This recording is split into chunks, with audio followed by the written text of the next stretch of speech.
Well, I don't agree at all. First off, how is it possible that anybody with any kind of sanity would consider the United States or Britain or the West in general to be in any kind of position to be punishing anyone for any illegalities?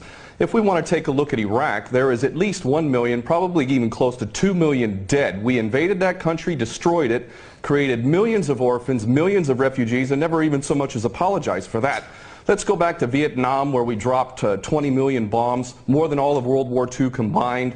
We have destroyed so many countries. We have tortured and killed and maimed and raped around this planet. Who in the hell in their right mind would consider the United States or the West in general to be in any position to punish anybody? Never mind the obvious facts that this is a false flag attack and a long list of false flag attacks, which let's get into that, please. Well, we don't operate under international law. What we have is the color of law, the law of the jungle, in which the rich and the powerful basically determine what goes and what doesn't go. Iraq is a perfect example of that. Why isn't Tony Blair and George Bush rotting away in a prison cell for the rest of their lives? Because the law is not being applied. These are war criminals and they should be in prison for the rest of their lives, if not executed, if their own rules were adhered to for their own crimes. Not only that, but we need to really understand the truth here. First off, all of these players, these politicians, are nothing more than puppets. They don't serve the people. There is no real democracy. They really serve the rich and powerful who run the world, and that would be the bankers who control the money supply. The bankers, of course, make huge amounts of money. Whether they make bad investments or not, wars are great for them, and ultimately they control the politicians, and that is why we see these policies.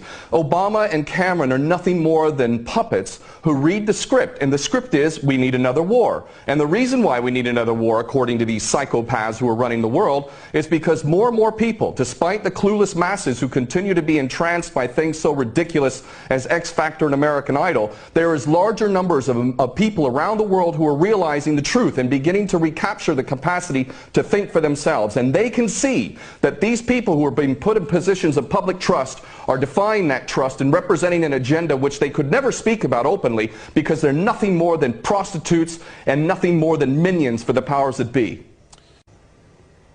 Well, the Greater Israel Project is all about destabilizing surrounding nations, ultimately in pursuit of this dream of Greater Israel from the Euphrates down to the Nile, all the way over to the Eastern Mediterranean. This is the dream of these psychopaths, and so destabilizing governments, creating sectarian strife is all part of that menu and all part of the design to create Greater Israel. So that goes, that's self-evident. But I have to go back to what this gentleman is saying in Washington, D.C. about America not wanting to get involved, or Obama not getting involved. What are you talking about?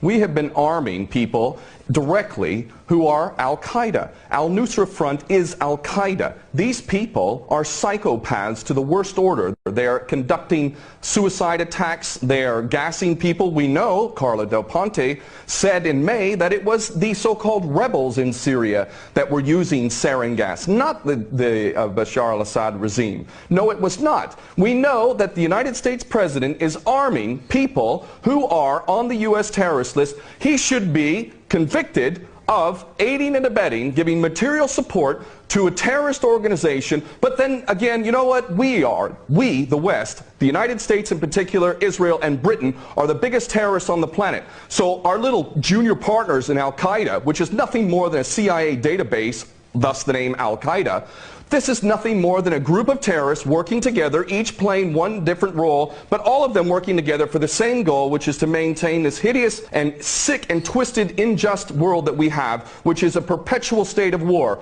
Always one illusion, one boogeyman after another. But the fact is, Obama is nothing more than a puppet war criminal, just like his predecessor and every other U.S. president before him. So please don't tell people out there that the U.S. is not involved. It's directly involved, and it is arming people who are absolute psychopaths. Because the United States has never been interested in anything. Ken O'Keefe, go ahead. Has never been interested in anything other than war. The United States is in a perpetual state of war because the bankers control the politicians, and they read the script as given to them by the banksters, and they make huge amounts of money off of this. What this gentleman is saying about the United States not wanting war, not wanting to get involved, is like Iraq 2.0. It's a repeat of the same rubbish that was said, oh, we don't want war, war is a last resort. That's absolutely untrue. It's a lie. Those that are in government are nothing more than prostitutes who are carrying out the orders of those who are in charge of them, and those that are in charge want another war. And part of that is what we discussed earlier, the Greater Israel Project, to destabilize any Arab regime which might have any kind of autonomy and self-determination. Any regime in the Arab world that is not an absolute puppet cannot be tolerated. And who are the nations that we target? Those that are not puppets. We don't target those like the Saudi regime, which is the biggest human rights violator in that region. It's cutting off people's heads in public, cutting off hands. It is the most grotesque regime on the planet, and yet we give that regime weapons and it's no problem whatsoever. The duplicity and hypocrisy of the United States and the West can't even be measured. It is so enormous. And these mouthpieces, such as this gentleman in Washington, is only doing a disservice to himself and his country. And the fact is that American sons and daughters will get involved in this yet again, and these chicken hawks who are pretending to care about the Syrian people are going to be sacrificing not their own sons and daughters. I would like this man to send his sons and daughters and his grandchildren off to Syria when this turns into a greater conflict, because this is what we're flirting with, is a world war, a third world war. This is not a joke. We are flirting with a third world war on the basis that apparently we care so much about the Syrian people, just like we care so much about the Iraqi people and the Afghani people. The only people that buy this sort of stuff are either bought-off prostitutes or the dumbest of the dumb. And we're also led to believe that Assad is the dumbest idiot dictator on the planet now, isn't he? Because he invited UN inspectors to come in, and he brought them in on the very day that they come in. He decides to attack his own people 10 miles away from where the inspectors arrive. This is beyond ridiculous, and the only people that buy this, again, are bought-off prostitutes or the dumbest of the dumb. Well, there's no question that they don't intend for limited strikes, and that's not going to do anything. They want to go in full scale. That's the plan. Of course, they'll use pretext to be able to justify the initial attack, and then they'll concoct more things to justify a greater involvement. The Daily Mail reported here in the UK, and it's commonly understood to those who are paying attention, that defense contractors, leaked emails from defense contractors proved that there was already an approved plan from Obama down to give these psychopath terrorists, Al-Nusra Front, chemical weapons. We know that Al-Nusra Front, 12 individuals in Turkey were caught with 2 kilos of sarin gas. Where did they get that from?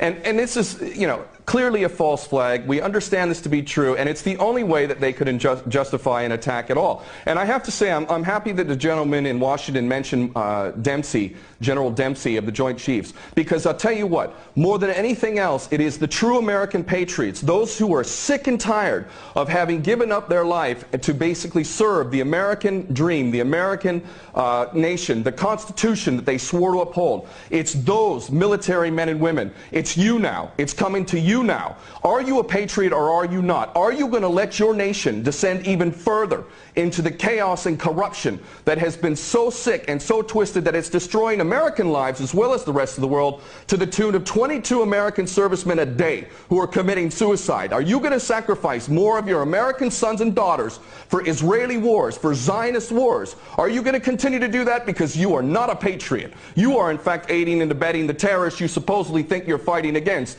And those Americans who are waking up to this, I hope to God, in the military in particular, that you refuse your orders.